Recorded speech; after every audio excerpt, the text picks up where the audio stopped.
Have you ever smelled misery? Oh, yes. Despair has a smell. You've just never experienced it. Oh, and how I envy you. I still remember the miserable interrogation room where I first learned of this smell. Whether it was me that reeked of misery, or the decades of hapless men being questioned that had embalmed the room, I'm not sure.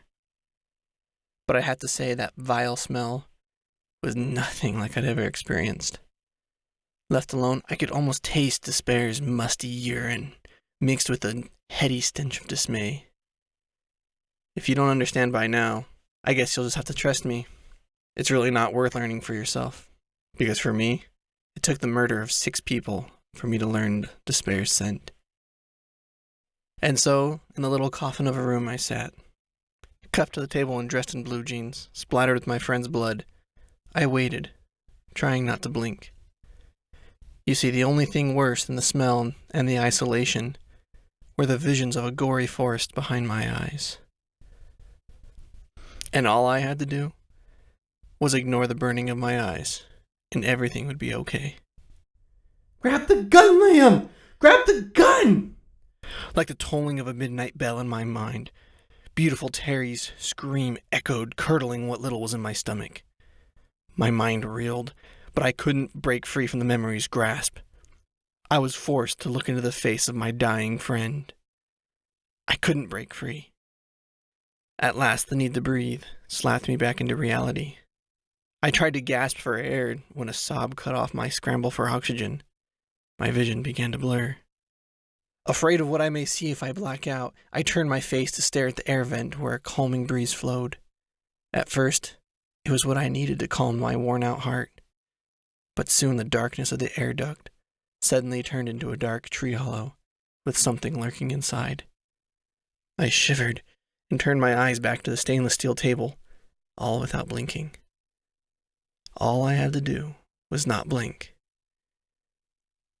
There, in my mind, standing at the verge of insanity, my brow furrowed. I tilted my head, trying to listen. Something was wrong. Ever since my arrest, the small-town police station had been a buzz of activity. Cars came and went, some with sirens, others without. From time to time, a cop would swear aloud when he returned from the gory scene in the woods.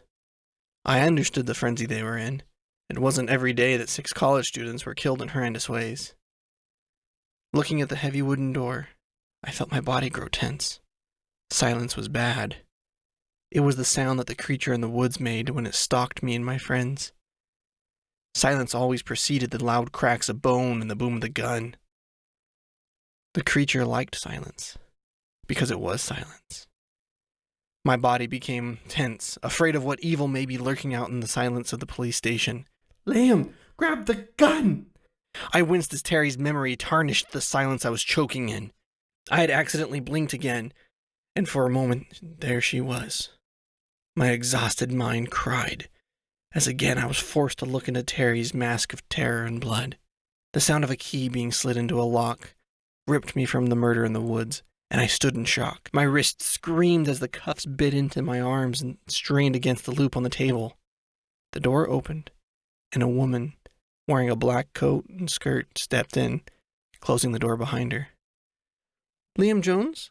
the woman asked, her tone warm and soothing. "Oh, I didn't intend on scaring you.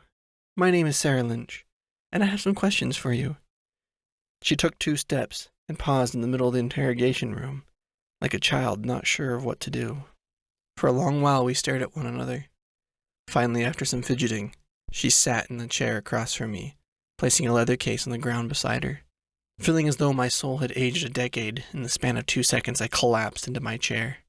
Still waiting for me to reply, Sarah Lynch waited. Her face was sharp and angular, as though it had been carved of stone. Except for her warm brown eyes, she looked dangerous. Forcing air into my lungs, I tried to reason with myself that I was safe. This woman, Lynch, meant no harm. She hadn't meant to startle me. And she was smiling. There was nothing to fear. "What do you want?" I asked in a murmur. Lynch's lips filled with warmth, oblivious to the loud rhythm of my heart. To talk, of course, she said. She unbuttoned her suit coat, and the flash of a gun and a badge hidden away on a shoulder holster startled me. Crossing her legs, she added, "And help any way I can." "I just want to go home," I begged. "I've already told what I know to the 4 other detectives. What more do you want from me?" Sarah's eyes became sad. It was a disappointing comfort to my hysterics. "Liam, I want to help you, I really do, but you have to talk to me first." I sank into my seat, my bloodshot eyes dimming. I hated talking about what happened because each time I had to relive seeing the thing's big eyes and its head topped with a crown that spread like a birch tree's branch as it ran at me. When the park ranger had found me wandering the trail the next day, I'd cried like a baby. I had barely survived that nightmare, but in the horrific end, I'd only awoken to this nightmare. At first, I had thought nothing of the interrogation room where they locked me in. I'd even been childish enough to think they were trying to protect me. Then the first detectives came in. One was a fat, mustached man who just sat in the steel chair, along with his bald partner leaning against the wall. The entire time I talked, they just looked as though they were at church, with their eyes glazed over, not understanding the outlandish tales being told. To these men, I was just a killer. They'd seen the bodies in the wood, and what I told them just didn't make sense. "Liam," her hand shifting as she thought of touching mine. "Liam, I'm a friend. I want to believe. Tell me what you told the other detectives." My eyes burned. I tried not to blink. Sarah sighed and pulled out her gun and badge, setting them on the table. "There, you see?" she said, motioning to the gun with a hand as though her action had been a difficult one. "We're now equals. I'm just another person that wants to know what really happened in the woods." I didn't move. Seeing that she was getting nowhere, Sarah leaned. "Please, Liam," she begged. "I can't help if you don't talk to me. I really want to help." I allowed myself to blink. Just like every time before, Terry was there waiting in the darkness. In a sick way, it gave me what I needed to tell the story just one more time. For Terry. "What?" I choked. Swallowing, I tried again. "Where do you want me to start?" Pleased, the detective shifted in her seat. "Tell me everything. Start when you decided to camp at Mile Hill." Trying not to think of what I was about to do, I answered. "Tyrell. He'd found an app called The Gathering." I leaned back in my chair and looked up at the ceiling and sighed. Here I go again. I guess it's an app for people like scary places. Ty organized the whole thing because Mile Hill was the highest ranked spot in the country. I liked the guy, but he was like no one else I knew. On one hand, he was a jock, but he had a love for the occult and junk like that. I silently laughed at the ceiling, as if I now understood a private joke. He wanted to go there because the people that ranked the spot said the place held an unruly demonic spirit. Other people posted that they felt as though they were being watched, but no one experienced anything. Moving with great care so as not to disturb my words, Sarah pulled out a pencil and a pad of paper. "So is that why you went?" My lips grew tight. I don't believe any of that. Or, at least I didn't at the time. "So then why did you go?" Sarah asked. "You told the detectives you were last to join the group." I took a deep breath, the same kind of breath that you take when diving into the deep end of the pool. "I went because Terry was going," I said. At the mention of Terry, Sarah's eyes lit up. "I read about McNeil." In a single motion, she opened the briefcase and produced a manila folder. With a single motion, she spread papers on the table displaying a pitiful summary of Terry's life. She was one of the top kids in her major. Fingering a page, she reviewed the information. A biology major, with sights on medical school. I also see that she was very active on Twitter, and does mention you from time to time. Seems like a sweet girl. Then Sarah produced a small stack of pictures from a file and began to examine them. "I would have guessed that she liked you from the pictures she posted online," she said with a proud little aunt at a family gathering tone. Here's a good one. With a flick of her wrist, a photo of me and a pretty redhead slid across the table. Anger ignited as I ignored the picture. So what? I liked her. I thought this was my big shot. She was also the one that invited me. Cute, Sarah said under her breath, with a knowing smile on her face. Turning over other pictures to look at them, she remarked, "Well, from what I see, she likes you." The woman offered, as though Terry's body wasn't lying in the morgue on a silver drawer. "So why did the others go?" I rubbed my wrists where the cuffs hurt most. I was so tired of these questions. I know Tyrell and Terry and Nathan were there for the thrill, and Jessica, Mark, and Jorge, they were there for the good time. Sarah gave me a pleased smile and closed the file, sliding it beside her gun. Good. Now we're getting somewhere. Picking up the pencil, she began taking notes. Tell me about how you got involved. What exactly happened?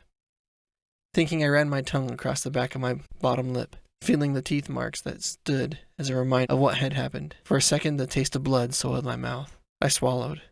It all started when Terry sent me a text to see if I wanted to go to the campsite. She said it was supposed to be a spooky place. I said yes, and packed up, and before I knew it, Ty pulled up to my apartment.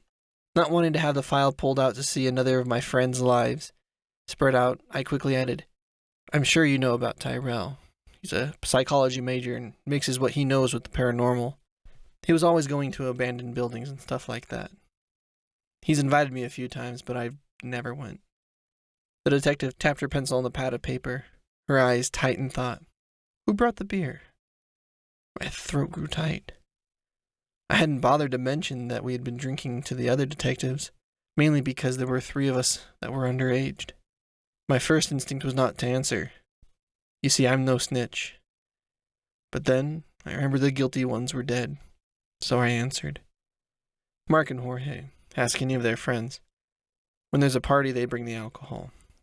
Thank you, Sarah said, smiling. I thought so.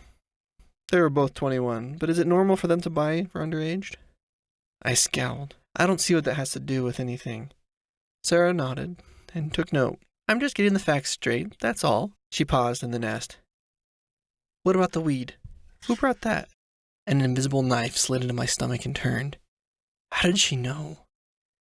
There hadn't been any sign left of the stuff when we were done, like there had been the alcohol. I still don't, like I said, Liam, I just want to understand the setup. We don't investigate college students getting high in the woods like a bunch of idiots very often.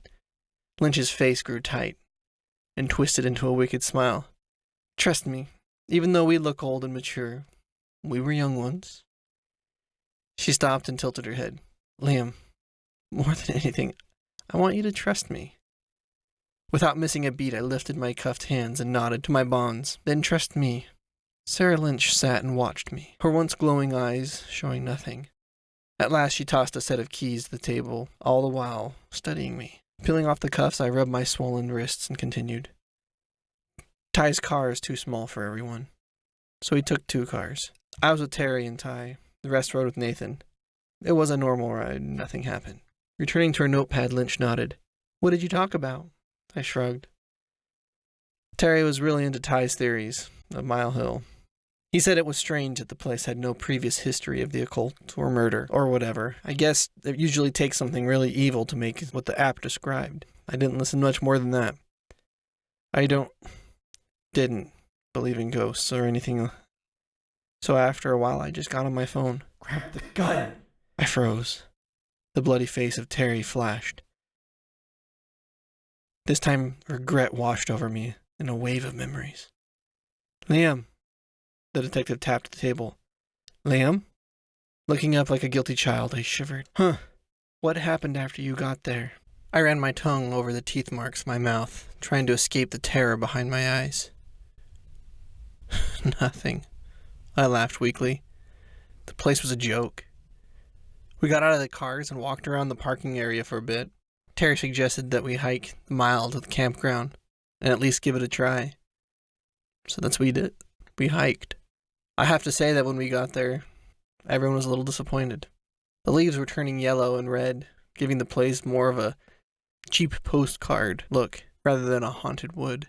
Really, to me, the scariest thing about the place was how the branches creaked in the breeze. I remember looking at Ty, feeling bad. Poor guy looked depressed. Lynch twirled her pencil in contemplation and asked, "When you looked around, did you see any other sign of people?" "No," I said, shaking my head. From what I could see, it had been weeks since the last campers had been there. Other than a small fire ring, the place was clean. It really didn't look like a very popular camping spot. Sarah took note, and then looked at me. What happened next? Blowing the air out of my lungs, I rubbed my hands on my pants, forgetting the dried blood there. Well, it was about 2 hours before dark when we got to camp, so we didn't do much other than goof off and set up the tents. After that, Ty had called everyone together. Even though the place looked normal, he wanted to explore deeper in the woods. I guess according to him, malevolent spirits, or something like wild animals, I guess they'll roam an area with a den. At the time, I really didn't care. To me, this was my chance to walk with Terry. I looked at the woman across from me, and that's when things got weird, I said. The woods were so quiet you could hear everything, other than the breeze that made the older trees creak. We made the only noise for what felt for miles. But you see, every once in a while, when our steps would be quiet in the same moment, I thought I could hear something walking in the woods, just out of sight in the fading light. I shivered and folded my arms, trying to ward off the chill from the memory. At first, I thought it was an echo. With all of us walking, we were pretty loud, but the noise was just off. Lynch mumbled without looking up as she took notes. At the woman's response, I felt my face grow hard. Lynch didn't want to help. I was being used. "Liam, is something the matter?" "Yes," I snapped, looking at her. "You're just like the others, aren't you? You think I have something to do with this?" My face twisted. "You're just writing what I say to see if I slip up somewhere in my story. And when you do, and when I do, you'll say that I snapped or some crap like that. Huh? The only reason I've talked to so many people willingly is because I have nothing to hide. But I think it's time for me to see a lawyer." Lynch scared me.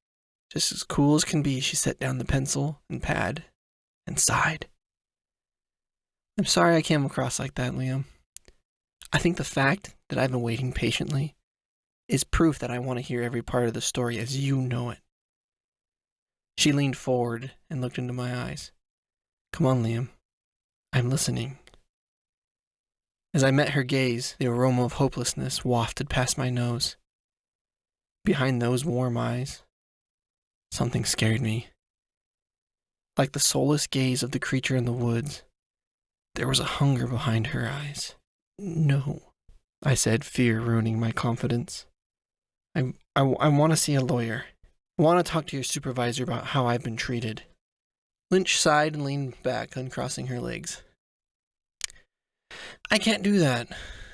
You see, I'm not from this department." I ran a hand through my hair, trying to think of what I could do. "Then I'm not talking until I talk to someone." The pencil in Lynch's hand snapped in half. The noise split the tension like a cat being run over. "Liam, you're beginning to annoy me. I have done almost everything you've asked, and I really thought you would comply." With an air of irritation, she stood and began to walk around the table. "You know what's the problem? You've been through so much without any rest, Liam. And if I have to, I'll help you." Stopping behind me, Lynch placed her hands on my shoulders and softly applied pressure as if to help me relax. Bending, she spoke into my ear. "This may hurt, but it will teach you who you're dealing with. Oh, and don't even think of yelling for help, Liam. This station has been emptied for some time." A shock of pain hit my shoulder, and suddenly liquid fire spread through my body. Licking my lips, I blinked, trying to muscle through the pain, but the inferno was unbearable. Through the blaze in my mind, I watched as a pleased Lynch returned to her seat, looking as though she had just finished a coffee break.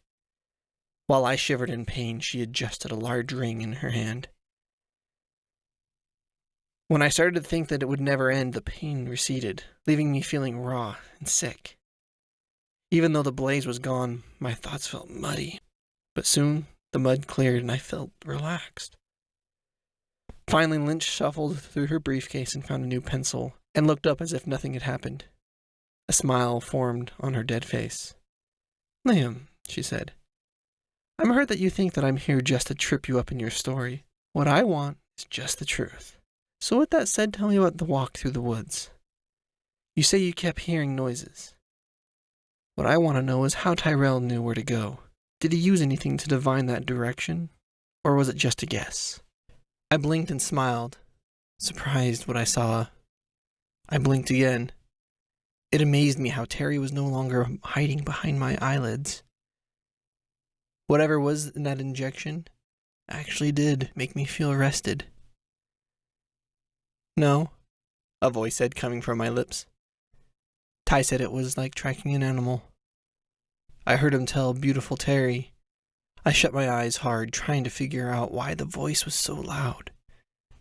I didn't understand, but that doesn't matter now.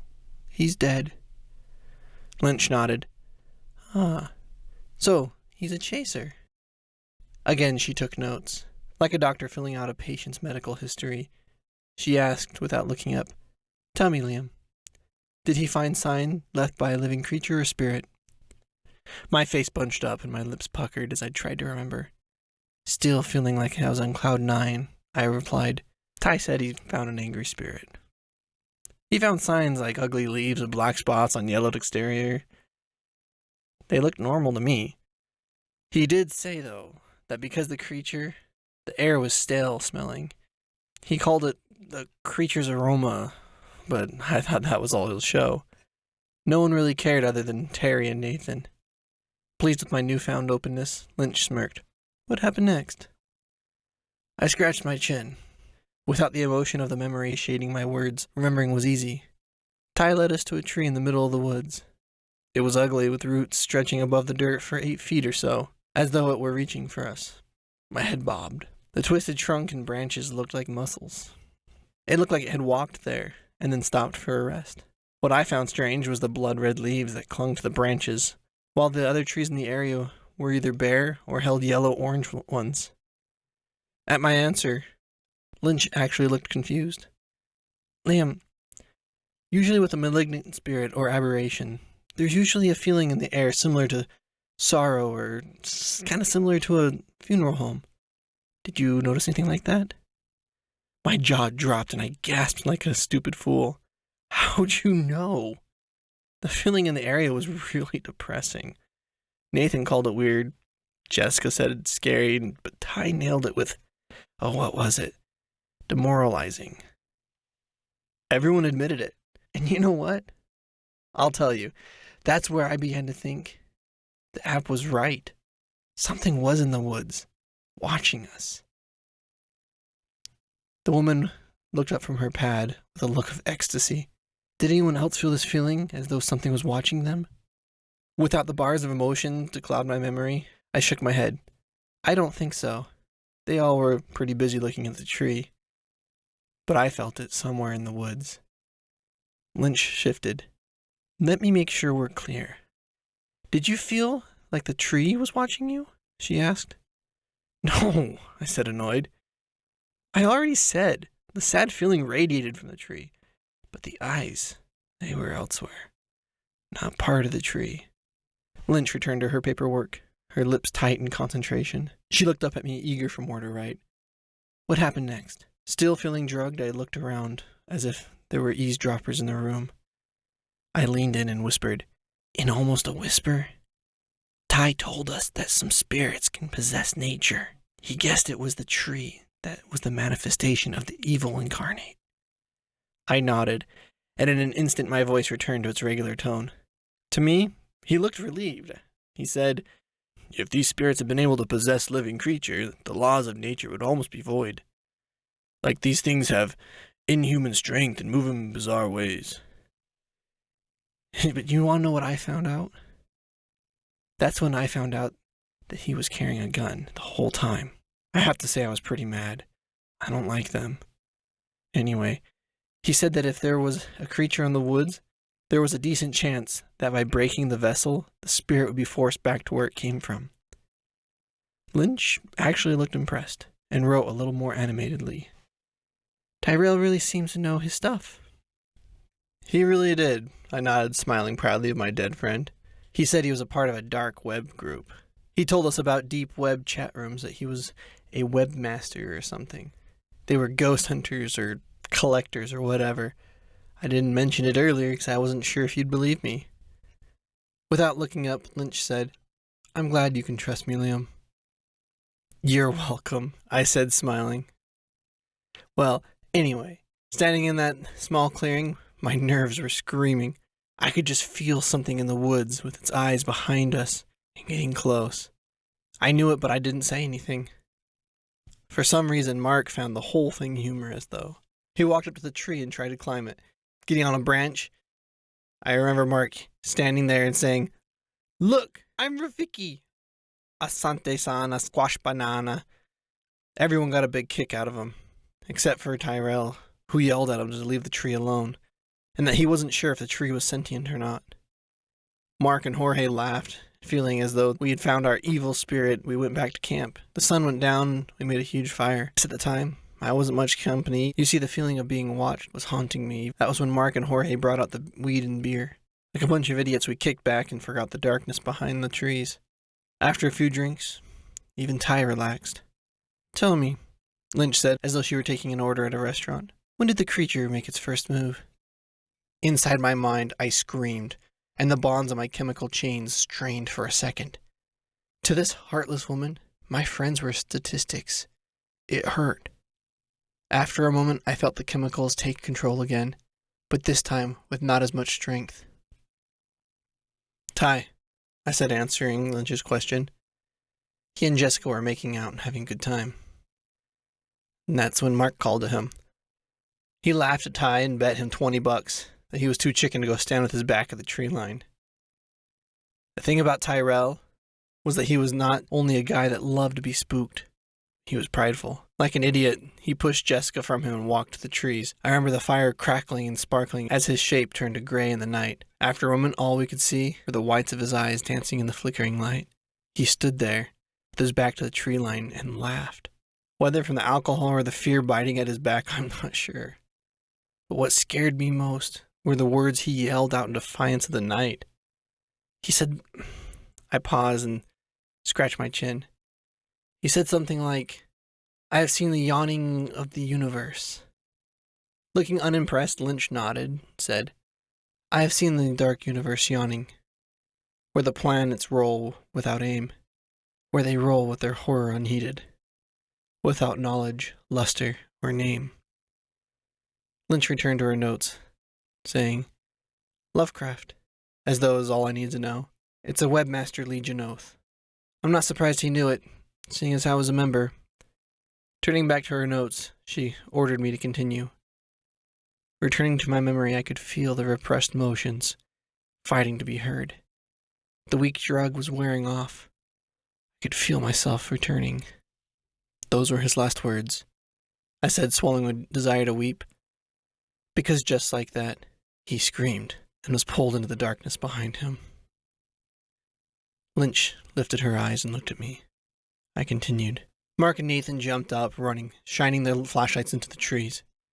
But it was no good trying to find him. You see, his screams circled the camp in seconds, as branches snapped and leaves fell. The scene was like a nightmare. The fire that had been comforting now threw shadows across our faces, making everyone look demonic. We huddled together, unsure of what to do. When all of a sudden, there was a loud snap. Ty went silent. Exhausted from the memory, I covered my eyes, trying to control myself. Across the table, Lynch tapped her pencil on the paper, counting off the seconds. "Tell me, why didn't you just run for the car?"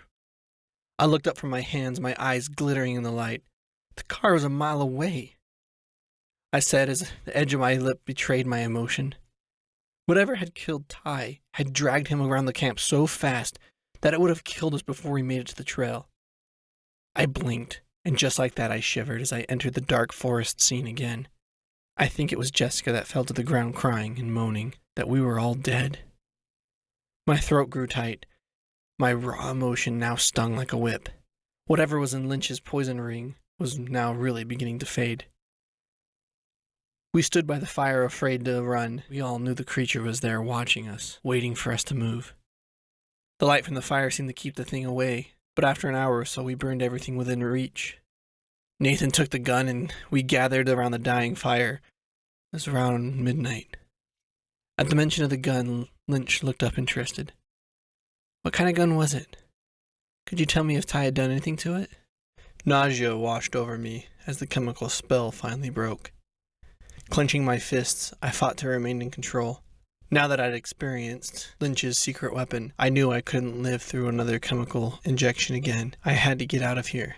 Fear clenched me as I realized that soon Lynch may find a need to dose me again, or perhaps even kill me when I had run out of relevant information. I had to buy time. It was normal looking, I said slowly, my previous relaxed tone now gone. If what you're asking is if it had silver bullets or something, I'm not sure. We were a little too worried to check, I guess. I began looking around the room, frantic for a way out. Unfortunately, the only way was through the door. Anxiety made me shift in my seat. If Lynch had forgotten to lock it, I could just walk out. But first, I had to get past her. The pencil stopped moving and I froze, wondering if in her godlike vision she could see my scheming. The woman nodded, still not caring about the lives that crowded around that little fire praying for help as their eyes scoured the dark trees for movement. Lynch asked, "What then?" I took a deep breath. Jessica was losing it. She clung to Nathan like she was a crying child. There's nothing we can do to console her. At first, it was just mumbling, but soon it escalated, and she started screaming. We tried to calm her, but in the middle of her meltdown, she suddenly went silent. Then she lifted her arm to point to the darkness, a look of terror on her face. We all turned, and there at the furthest edge of the fire's dim glow, a shape crouched in the darkness. No one moved. I remember squinting my eyes, trying to understand what was real and what was imaginary in that dark shape. Then, Mark lifted his flashlight and turned it on. I saw it, but I couldn't believe. Whatever it was crouched with long legs and thin, reedy arms. I licked my lips and shook my head. The thing had huge eyes with cat-shaped pupils that just looked like an abyss. Suddenly it dashed into our group towards Jessica and threw her into the air before we could even react. A smirk crossed the woman's lips. I tried to ignore her enjoyment of the moment. Jessica flailed like a rag doll, then landed in the creature's arms, and everyone stood in fear. Then lifting Jessica again, it pounded her into the ground. A noise exploded from behind me, and the creature stumbled and released Jessica. It happened so fast, but there was blood everywhere. Jessica cried in a bubbly wail. Tears escaped from my eyes as I remembered Jessica's bloody coughs and tears. Lost in the gory moment, I began to breathe rapidly. "Liam!" Lynch yelled. I jerked my seat and looked at the woman. "That is over. Jessica is dead, so tell me what happened next." Struggling to pull from the memory of my friend, laying on the ground, struggling to breathe. My lip twitched. We ran. We left Jessica, who tried calling for us. We ran into the woods, while Mark and Jorge went to the car. I bit in the inside of my cheek. It hurt so bad to remember this. Wiping my eyes, I sniffed. We ran, leaving Jessica in agony. The thing went for Mark and Jorge. What really put us on edge, though, was I think it toyed with them, because it was a full 5 minutes before they began screaming, and then I could hear that faint snapping like Ty. I closed my eyes, fighting the tears that burned them. I steadied my nerves and continued. Me, Terry, and Nathan ran for what felt like forever, while Jessica wailed back at camp. When the wailing turned into one final scream, we all stopped around a large oak, listening, afraid to talk. We were vulnerable. We only had one gun and one flashlight. We were way over a mile from the car now, in an area that we were all unfamiliar with. To make it worse, we were out of our minds with fear, so we did what we could. We kept running. Wiping my eyes, I looked at Lynch, who was enthralled by my story. "When did you decide to kill the Fae and Tereb, and how did you figure it out?" I frowned, my eyes narrowed. "You know what I'm talking about, don't you? You know that thing is real." Setting down her paper, that was now full of notes and drawings, the woman put her fingers together and eyed me. That's not important right now, Liam. Right now, I need to know how you faced the Feyen. You can either tell me freely or I can dose you again. She shrugged. It's all the same to me. Afraid to feel the chemicals jabbed into my neck again, I answered. We were too scared to turn and fight the faint thing. The woods were dark, and every tree looked like the creature. Lynch picked up her pad and paper and continued with her notes. We ran until Terry couldn't go any further. Nathan and I were near our ends as well. Our path had been so wild in our running that when we stopped, I almost screamed. Somehow, we had stopped at the same tree with the red leaves. That was when the hairs on my neck stood on end again. I could feel the eyes. I remember Terry looking at me, the look of despair, and whispered, "It's here." I couldn't take it, so I grabbed Terry's light and turned it on and aimed it behind us. There in the pool of light 10 feet behind me, the thing froze. Its eyes were enormous, like a nocturnal thing from the imagination of a wild man. It tilted its head and stretched one of its long limbs forward. That sound. I remember the creaking noise that came from its wooden body. The thing was not covered in flesh, but it was made of wood, with a bark skin with mossy spots. Standing dazed, Nathan fired 3 shots into it and the thing crumbled. We just stood there and couldn't believe the luck. The nightmare was over, and we had lived. I paused looking at Lynch, who was quickly jotting notes, and looked around the room again for any way out. Giving her more reason to write, I continued. We looked at each other for a long time in the silence. None of us wanted to check to see if the thing was alive, but no one wanted to walk away unsure. I remember watching Terry stand there in the darkness, shaking. The way that she looked at me, and then at the thing. I just wanted to hold her, but I was afraid for my own life.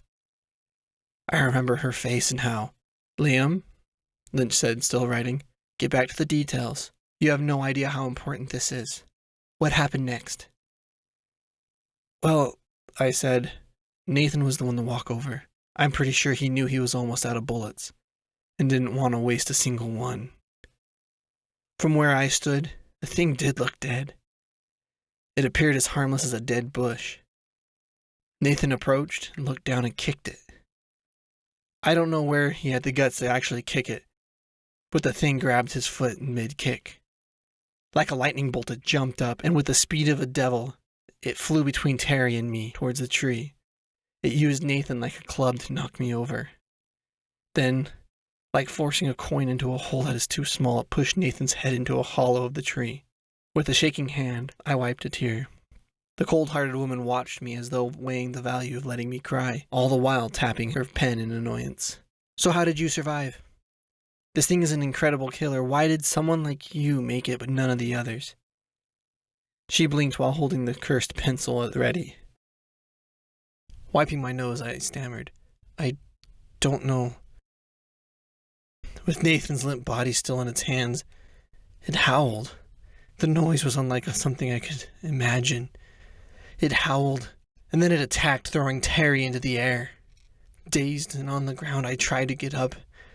As it played with Terry, it tossed her, and she would land in a bone-crunching thud. All I could hear was her scream, "Grab the gun, Liam! Grab the gun!" Just then I went silent. The words of the girl I wished I could have saved echoed in my mind, reverberating through my being. My heart beat 2 more times. "Grab the gun, Liam. Grab the gun." I couldn't get the gun. Nathan had dropped it by the creature's corpse. It was too far away and impossible to find in the dark. That failure to act had tormented me in a silent torture, but now I was filled with a purpose. Grab the gun. I reached across the table and grabbed the gun that lay there. The movement took Lynch by surprise, and she fumbled to grab the weapon. Her ashen face grew paler as she stared into the blackness of the barrel. "Now, Liam, you don't want to do anything rash." "Stop it and shut up," I yelled, every word ripping at my dry throat. "Stop it! Stop it now!" I licked my lips. "You don't know what happened, but you didn't care about any of us. You just want to know how I did it." Please, she said, raising her hand. That's all I want to know. Why? I screamed. How did you know that Tide tracked this thing? And how did you know what it looked like? How? Lynch lowered her hands and looked relieved, as though the questions were proof I wouldn't shoot. If I tell you, will you tell me? Then we'll let each other go.